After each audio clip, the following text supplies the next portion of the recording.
જય શ્રી કૃષ્ણ. આપનું સ્વાગત છે અમારા નવા વિડીયોમાં.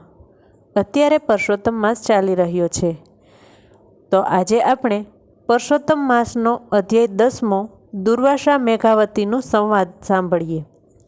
સૂતજી બોલે છે, હે મુનિશ્રેષ્ઠો, નારદજીના પૂછવાથી ભગવાન નારાયણે જે જણાવ્યું હતું તે તમને કહું છું, તે સાંભળો.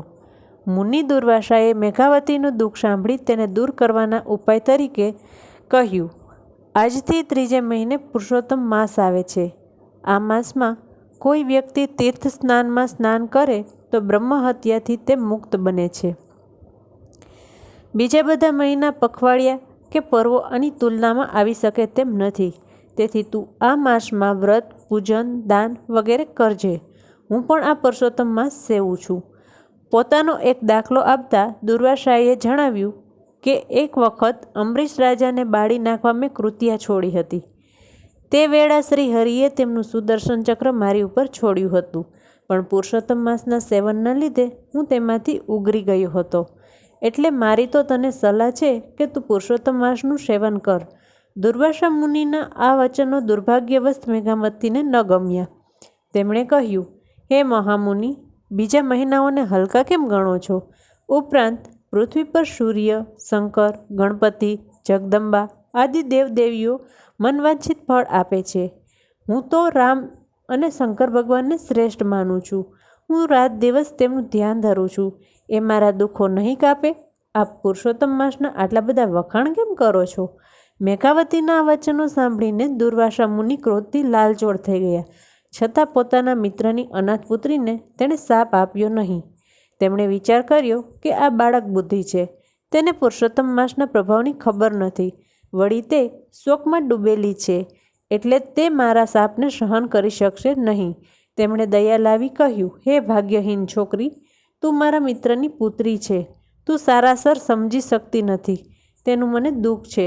તું પુરુષોત્તમ માસનો અનાદર કર્યો છે, તે ઠીક નથી કર્યું. હું તો બદ્રિકાશ્રમ જાઉં છું, તારું કલ્યાણ થાઓ.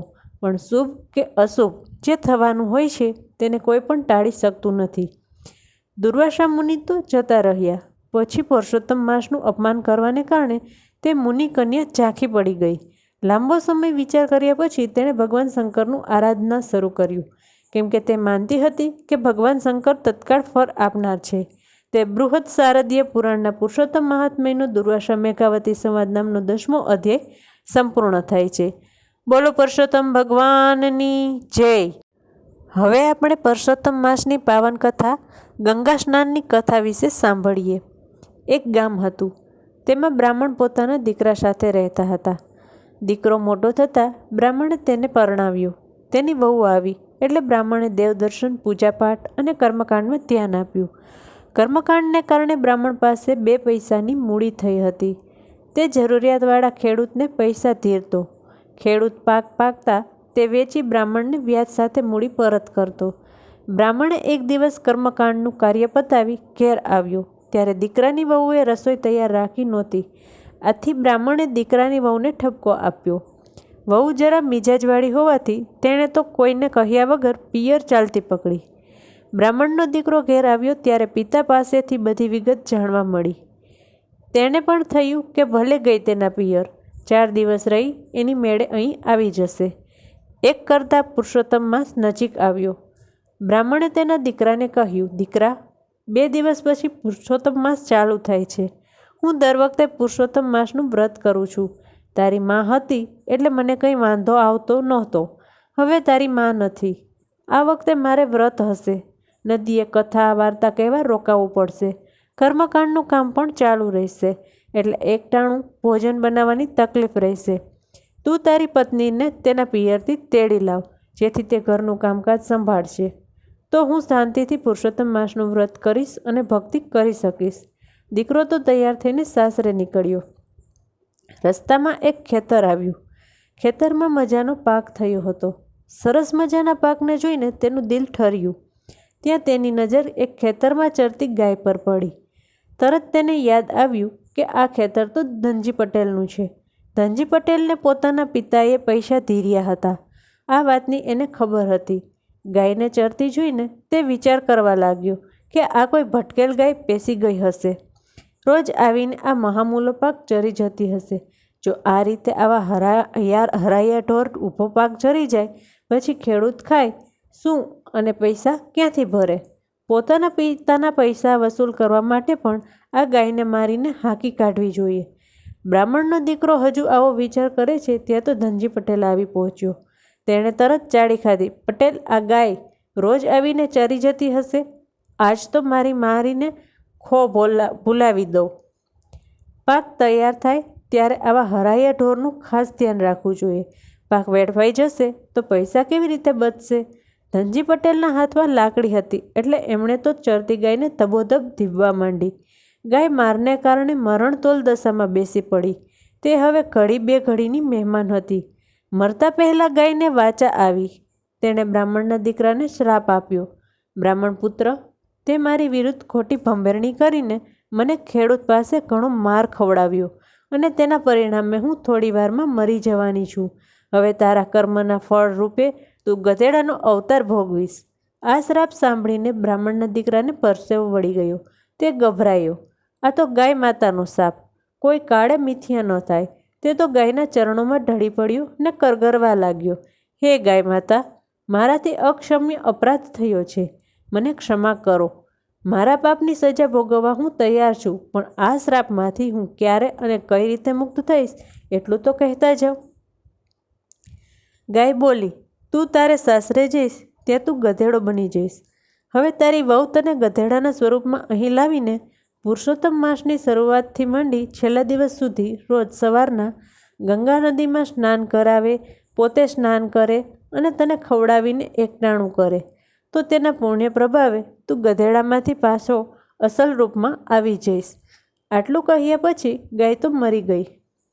બ્રાહ્મણ પુત્ર ભાંગેલા પગે સાસરે ગયો.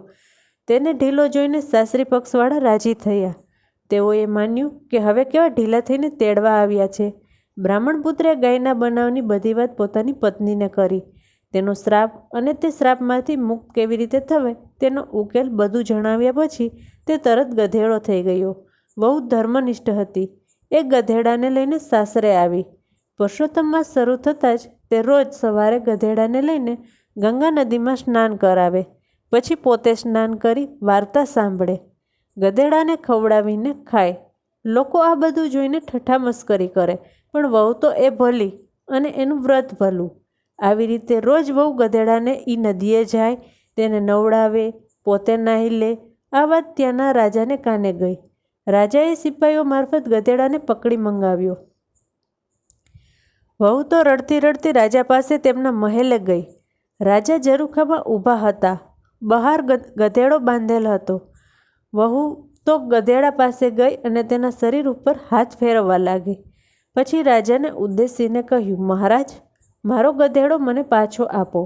તેને નવરાવી તેમજ ખવડાવી પછી મારે જમવાનું છે. રાજા કહે, તું નદીએ જઈ ગધેડાને નવડાવે તેથી ગંગા નદીનું પાણી ખરાબ થઈ જાય છે. ગંગા નદીમાં બધા જ લોકો નાય છે. આ પુરુષોત્તમ માસ છે એટલે નાહનારની સંખ્યા અધિક છે. તેમાં તું આ ગધેડાને નવરાવે તે યોગ્ય નથી. વહુ બોલી, હે મહારાજ, મારો આ ગધેડો સામાન્ય ગધેડો નથી પણ દેવતાય છે. એનું સાચું સ્વરૂપ જોવું હોય તો પુરુષોત્તમ માસ પૂરો થાય ત્યારે તમે મારે ઘેર આવજો. રાજાના દિલમાં દયા આવી. તેમણે ગધેડો વહુને સોંપી દીધો. નિત્ય નિયમ મુજબ વહુએ ગધેડાને નવડાવી ખવડાવી ને પુરુષોત્તમ માસ પૂરો કર્યો. હવે તે ગાય માતાના શાપમાંથી મુક્ત થવાની તૈયારીમાં હતો. વહુએ ગંગાજળનો લોટો ભરી લાવી ગધેડા પાસે ઊભા રહી પ્રાર્થના કરવા લાગી. હે પુરુષોત્તમ ભગવાન, જો મેં આખો મહિનો પૂરેપૂરી શ્રદ્ધાથી તમારું વ્રત કર્યું હોય તો ગાય માતાના શ્રાપમાંથી મારા પતિને મુક્ત કરી અસલ સ્વરૂપ પાછું આપો. આટલું કહી તેણે 3 વાર જળ તેના ઉપર છાંટ્યું જેથી તેનો પતિ અસલ સ્વરૂપમાં આવી ગયો. બીજા દિવસે રાજા રાણી વહુને ઘેર આવ્યા. તેમને કોઈ સાથે વાતો કરી રહી આજુબાજુ નજર કરી તો યુવાન હતી. તે જોયું. વહુની નજર રાજા રાણી ઉપર પડતા તે તરત ઊભી થઈ રાજા રાણી પાસે જઈ નમન કરવા લાગી. પછી પોતાના પતિને પણ રાજા રાણીને નમન કરવા કહ્યું. છેવટે વહુએ બધી વાત કરી. પુરુષોત્તમ માસના વ્રત સ્નાનનો આવો અલૌકિક મહિમા જાણી રાજા રાણીએ પણ આજીવન પુરુષોત્તમ વ્રત રાખવાનો સંકલ્પ કર્યો. ગામ લોકોને પણ આ પ્રસંગ પછી પુરુષોત્તમ માસના વ્રત અંગે વધુ આસ્થા અને શ્રદ્ધા બેઠી.